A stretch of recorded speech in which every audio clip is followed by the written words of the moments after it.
cuntooyinka kor u qaadaya progesterone-kaaga ku qoro hormoonkaaga haweenka hormoonka haweennimo progesterone cuntooyinka kor u qaadaya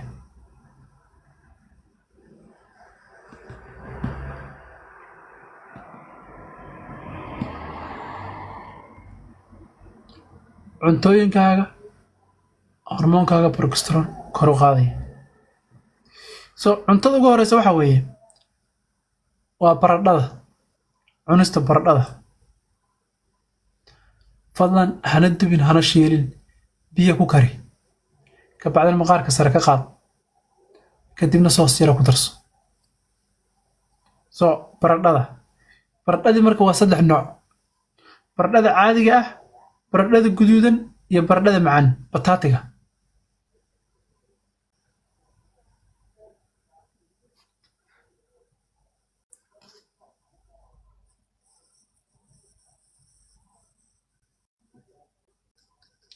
cunista baradhada noocyadeeda kala duwan cunista baytraafka cunista pumpkin seedka cunista butter peanutka cunista cuntooyinkan soo socda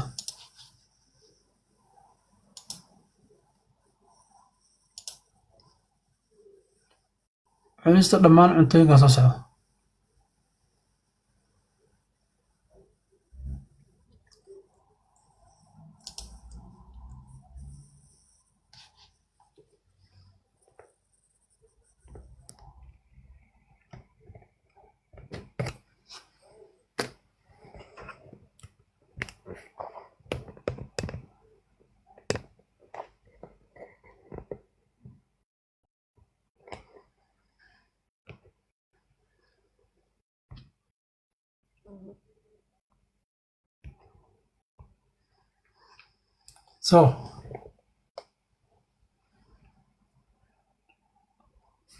so waa kuwa u baahan tahay markaad doonaysid progesterone-kaaga inaad kor u qaadid hormoonka intiina ugu faraha badan la dhibaataysantihiin si fiican u aragta soo maa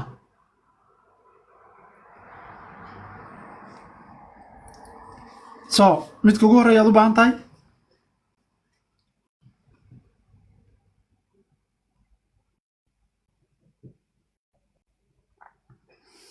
waxaa la yidhahdaa Brussels sprout kale Chinese cabbage broccoli kohlrabi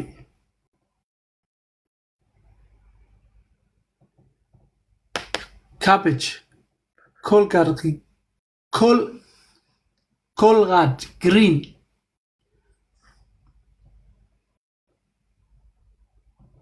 cauliflower daikon turnip cabbage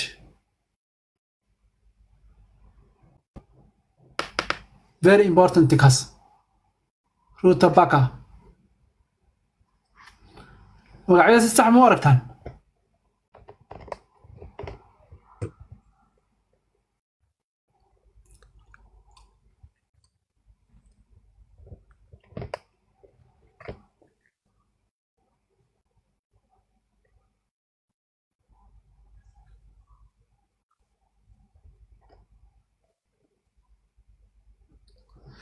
so waxa ugu muhiimsan marka 1 2 3 4 5 shantaas sare iyo 1 2 3 4 5 6 7 8 9 10 tobankaas ugu muhiimsan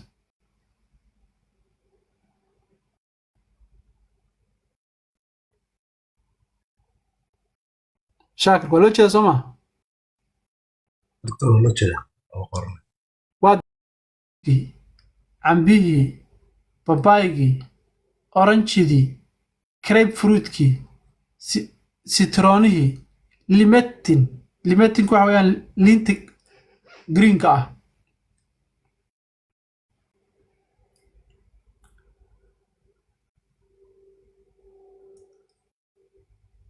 cuntooyinkee kale kor u qaadaya fennelkii fennelka sooma garanaysaan fennel right so digirihii baan hadda u tegayaa kabacdina saliidaan ku xijinaya digiraha waxaa kor u qaadaya borogesteronkaaga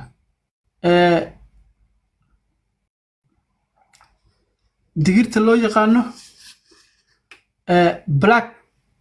beanska black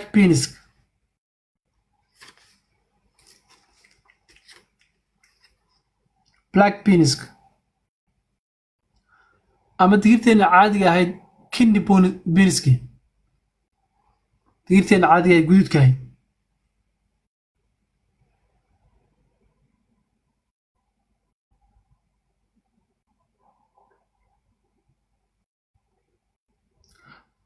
ama lima beanska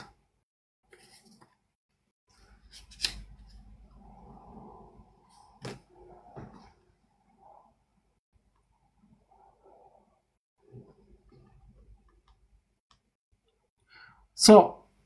maxaad isticmaali karaysaa marka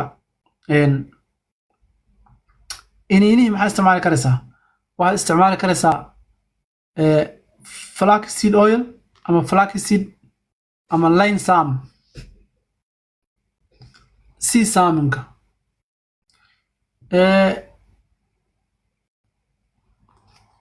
tanoo kala ka mid ah fiiri haddaan kudso sinsintii oo kala ka mid ah subax kasta markaan intaanan seexan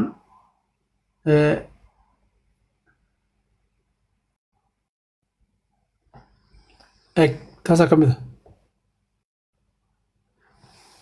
ma aragtaa siisaan baa la yidhahdaa taas waa sinsintii taayararka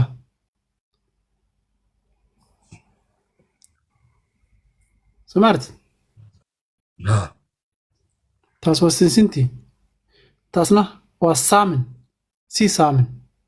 ama sunflower buu taqaani marka saliidda taas iska ilaaliya waa saliidaha laga faa'iidaysto so maxaan sameeyaa anigu si wax markaan tooso intaas kale ayaan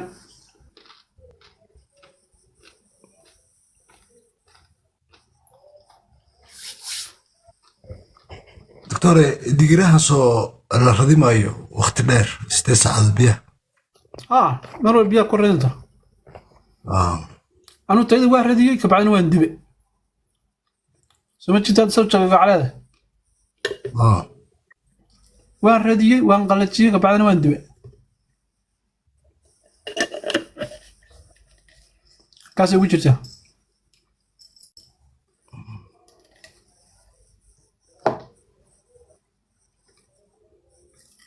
waa kharaar markaan saaid bay kharaar u tahay waa very important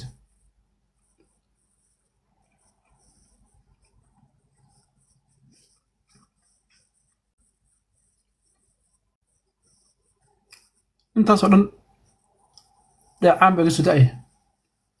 jirkuu garanaya wax kuwaartiga la soo galay so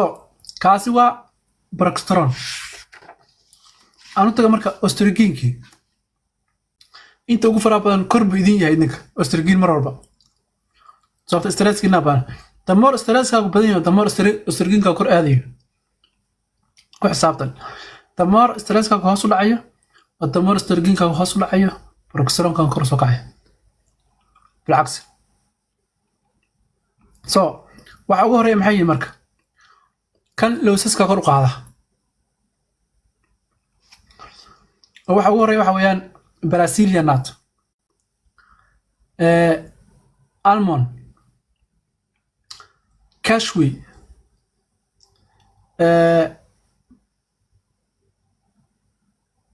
and pumpkin seeds and lowski maskaxda u ekaa walnut and waxaa ka mid oo kale chickpeaski soya beans lima beans and peanut pinto beans cowpeas يعني cow peas baa la yidhahdaa markaan qoro saan buu qormayaa very important